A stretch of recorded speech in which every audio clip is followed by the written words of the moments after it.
The second thing is you can tell your relationship has become in trouble when it becomes sexless.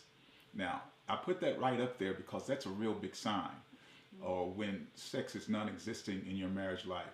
You see, or when you do have sex, it's on a rare occasion, and it's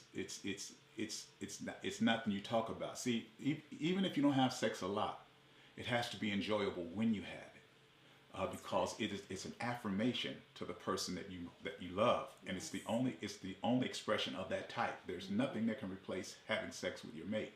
So we understand that that's a very important part. But when your marriage becomes sexless, or it's no longer enjoyable, or you just kind of wipe it off the calendar, that's something wrong.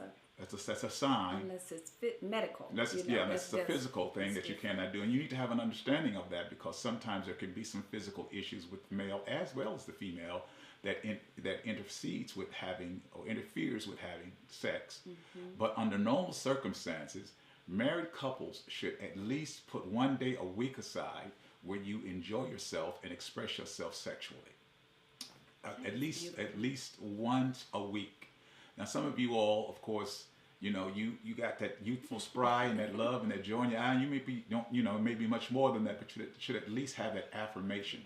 And so when it becomes sexless, then you know that something is going on with my marriage. And so, when he touches me or when she touches me, I really rather not being touched. All those things that apply to that romantic relationship. So if you feel good about each other, you want to share that good feeling with sexual relationship. That's so important. Now, sex doesn't repair a marriage. That's not what it does. What sex does, it's an affirming act for a marriage, because it's the only affirming act that nobody else can have legally under God's word, but married people. All right. So it's reserved totally for married people. It's affirming, and so if you become to the point to where she still gets me. When I say that, I mean my wife is still attractive to me, and we don't just, okay, I'm not gonna go, no personal information on that point right there. We'll bring personal information somewhere else. Everybody. Okay.